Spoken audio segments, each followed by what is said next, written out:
नमस्कार। जैसे कि आप सभी जानते हैं कि आज जन्माष्टमी का पर्व है, तो इस जन्माष्टमी के पावन अवसर पर मेरी ओर से सभी देशवासियों को हार्दिक शुभकामनाएं। श्री कृष्ण जन्माष्टमी के दिन भगवान श्री कृष्ण के जन्म की कथा सुनना पुण्य फलदायी माना जाता है।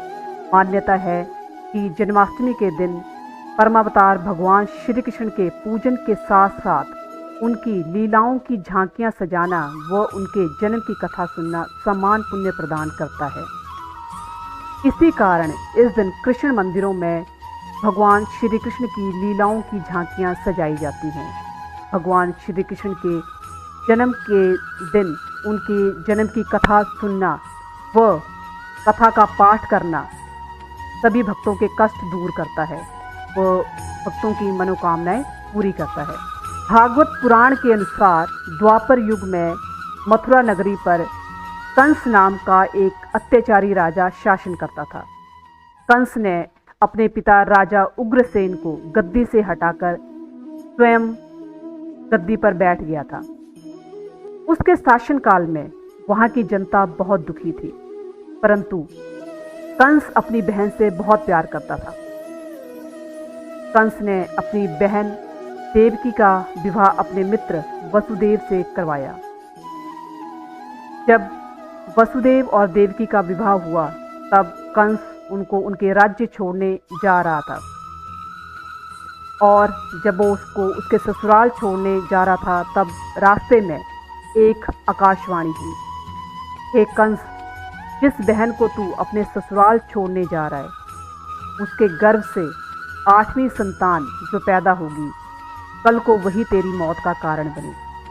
यह बात सुनकर कंस क्रोधित हो गया और वो वसुदेव को मारने के लिए उनकी ओर बढ़ा। देवकी ने जब ये देखा तो वह अपने पति के प्राणों की रक्षा के लिए ने कंस को ये कहा कि जो भी उनकी संतान पैदा होगी वह कंस को दे देंगे। कंस ने जब ये बात सुनी तो दोनों को छोड़ दिया और कारागार में डाल दिया।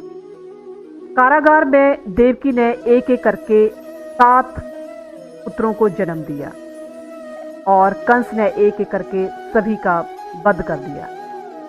परंतु देवकी की 7वीं संतान के रूप में जन्मे शेषावतार बलराम को योग माया ने संकर्षित कर माता रोहिणी के गर्भ में डाल दिया। इसी वजह से बलराम को संकर्षण भी कहा जाता है। संतान के रूप में माता देवकी के गर्भ से स्वयं भगवान विष्णु कृष्णावतार के रूप में पृथ्वी में जन्म लिया। उस समय माता यशोदा ने एक पुत्री को जन्म दिया। कारागार में अचानक से बहुत प्रकाश हो गया और भगवान हरि विष्णु प्रकट हुए। उन्होंने वसुदेव को कहा कि तुम इस बालक को ले जाकर अपने मित्र नंद के यहाँ छोड़ आओ और वहाँ से उनकी नवजात पुत्री को जो है वो ले आओ। भगवान श्री हरि विष्णु की बात सुनकर वसुदेव ने रूप में रखकर बालक को अपने सिर पर रखकर नंद के घर छोड़ने के लिए चल पड़े।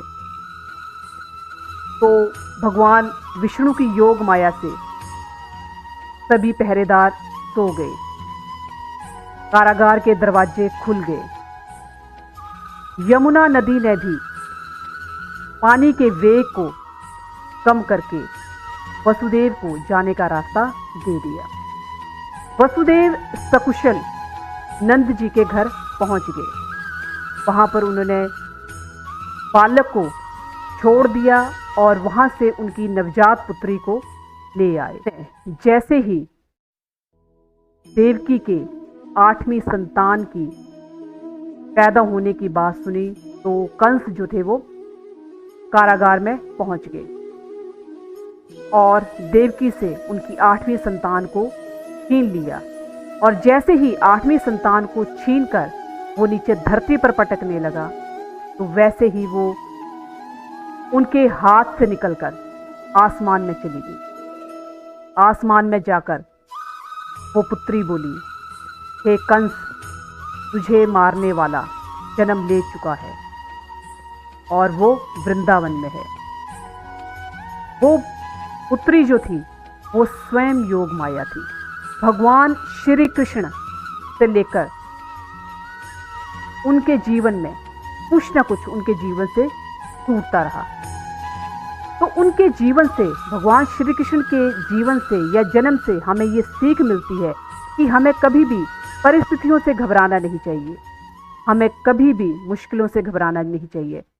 जो भी परेशानियां आए, जो भी परिस्थितियां आए, हमें उनका डटकर मुकाबला करना चाहिए, क्योंकि भगवान श्री कृष्ण स्वयं एक उत्सव के प्रतीक हैं।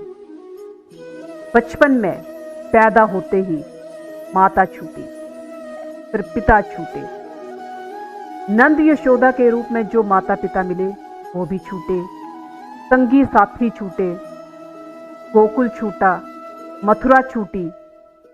तो भगवान श्री कृष्ण के जीवन में जीवन भर कुछ ना कुछ छूटता रहा।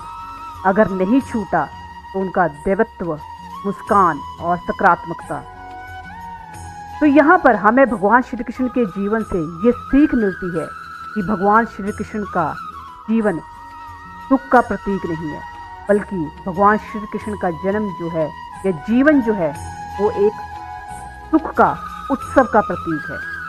तो हमें कभी भी परिस्थितियों से घबराना नहीं चाहिए, कभी भी मुश्किलों से घबराना नहीं चाहिए। चाहे जो भी परिस्थितियाँ आए, जो भी मुश्किलें आए, हमें उनका डटकर मुकाबला करना चाहिए, क्योंकि भगवान श्री कृष्ण के जन्म की बहुत बड़ी एक सीख है।